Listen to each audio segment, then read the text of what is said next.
Beautiful Hindi कहानी में आपका स्वागत है। आज की कहानी है अनोखा राज। इस कहानी के सभी पात्र और घटनाएं काल्पनिक हैं।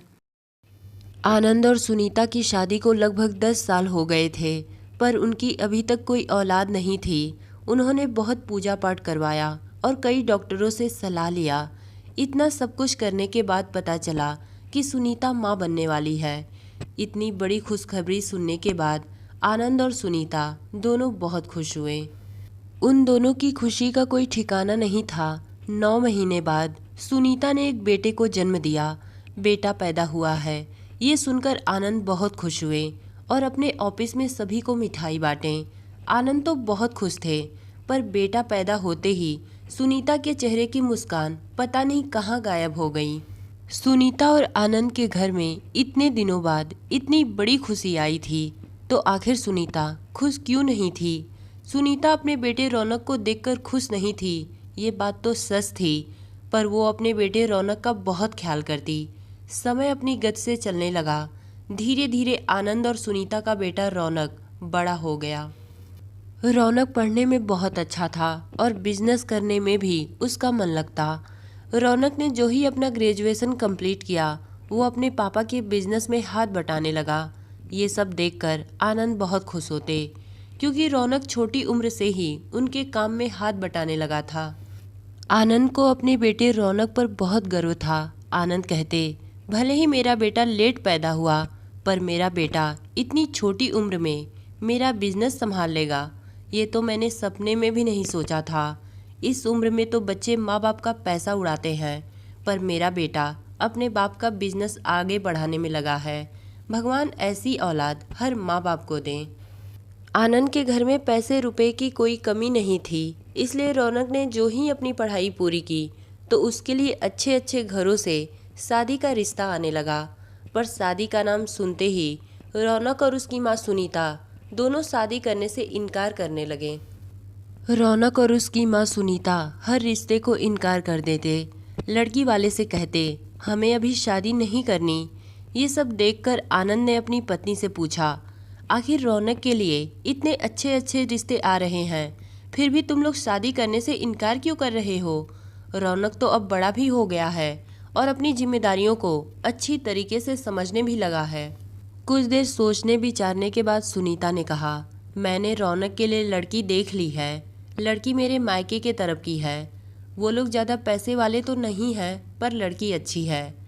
आनंद ने कहा, ये तो बहुत अच्छी बात है, जैसी तुम लोगों की मर्जी। हमारे पास पैसे रुपए की तो कोई कमी नहीं है। जहाँ तुम लोग कहोगे, मैं अपने बेटे रौनक की शादी वहीं पर करवा दूंगा। मेरी बस एक ही ख्वाहिश है कि मेरे बेटे रौनक की जल्दी से शादी हो जाए और हम लोग जल्दी नाती पोते का मुंह देख लें। कुछ दिन बाद सुनीता ने अपने मायके के घर के बगल में रहने वाली निशा नाम की लड़की से रौनक की शादी करवा दी। निशा रौनक की दुल्हन बनकर उसके घर आई। रात का खाना खाने के बाद निशा को उसके कमरे में ले जाया गया। निशा सुहाग की सेज पर बैठी हुई अपने मन में अनेकों ख्वाब बुनते हुए सोच रही थी कि मेरी किस्मत कितनी अच्छी है।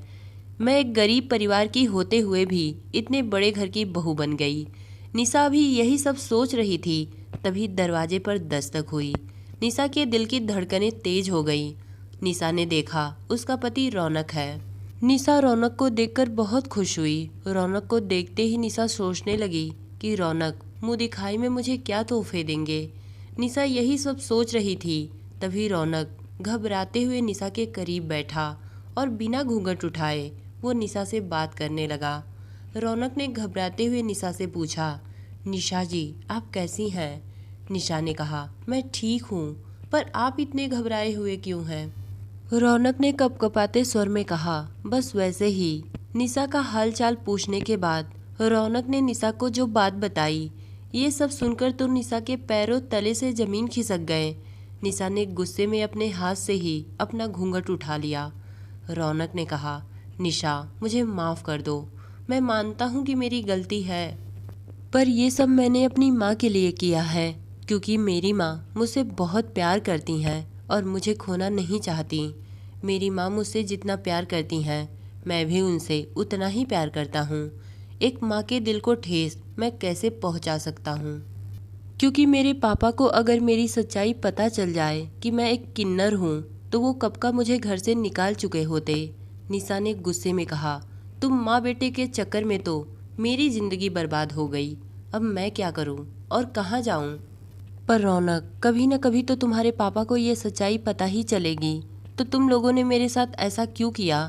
रौनक ने कहा, निशा तुम सच बोल रही हो, पर पापा ने शादी के लिए जल्दी मचा रखी थी और उस जल्दी में हम कुछ सोच नहीं पाए और तुमसे मेरी शादी हो गई। पर तुम फिक्र मत करो, मैंने तुम्हारी शादी के लिए अपनी शादी से पहले ही अपने दोस्त से बात कर ली है। मेरा दोस्त बहुत अच्छा है और उसका भी अच्छा खासा बिजनेस है। पर कुछ दिनों के लिए तुम चुप हो जाओ और ये राज राज ही रहने दो। मैं सब ठीक कर दूंगा। निशा आज बहुत गुस्से में थी क्योंकि उसके साथ बहुत बड़ा धोखा हुआ था। उसने गुस्से में कहा, नहीं, मेरे साथ धोखा हुआ है, मैं चुप नहीं रहूंगी। वो तुरंत रौनक के पापा आनंद के पास गई और रौनक की सारी सच्चाई उन्हें बता दी। रौनक के पिता आनंद को जब ये बात पता चली कि उनका बेटा रौनक एक किन्नर है तो वो इस सच्चाई को स्वीकार नहीं पा रहे थे। उन्होंने कहा, नहीं, ऐसा नहीं हो सकता, ये सब झूठ है। निशा ने कहा, पापा जी, ये सच है, रौनक एक किन्नर है। अपने बेटे रौनक की इतनी बड़ी सच्चाई जानने के बाद आनंद तुरंत फर्श पर गिरकर बेहोश हो गए। आनंद को जल्दी से हॉस्पिटल में एडमिट कराया गया। कुछ देर बाद जब उन्हें होश आया तो रौनक उनके पास ही बैठा था। रौनक को अपने पास बैठा देखकर आनंद ने गुस्से में कहा, चले जाओ मेरी नज़रों के सामने से, आज के बाद मैं तुम्हारा शकल भी देखना पसंद नहीं करूँगा। रौनक ने रोते हुए कहा, पापा आप ये क्या कह रहे हैं? मेरे जिस्म की एक छोटी सी सच्चाई जानने के बाद आप मेरा शकल भी देखना पसंद नहीं करेंगे? पापा, मैं आपका वही रौनक हूँ जिस बेटे पर आपको आज तक गर्व महसूस होता था। पापा, ये सब जानने के बाद भले ही आप मुझे अपना बेटा नहीं माने, पर मेरे अंदर की अंतरात्मा आपको ही अपना पिता मानती है। मेरे जिस्म की एक छोटी सी सच्चाई जानने के बाद आप मुझे क्यों नहीं स्वीकार रहे हैं?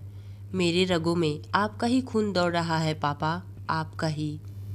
पापा, यह मेरी ही कहानी नहीं है, ये बहुत से रौनक की कहानी है जिन्हें उनका खुद का परिवार उन्हें अपनी औलाद कहने से इनकार कर देता है।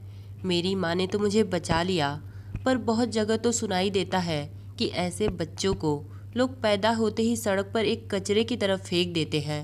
आखिर क्यों? एक नॉर्मल बच्चा जैसे अपनी माँ की कोख में 9 महीने पलकर पैदा होता है, हम भी तो वैसे ही पैदा होते हैं पापा। तो कहाँ चली जाती है उस माँ की ममता, कहाँ चला जाता है उस बाप का प्यार? आखिर ये दुनिया कब बदलेगी पापा, कब?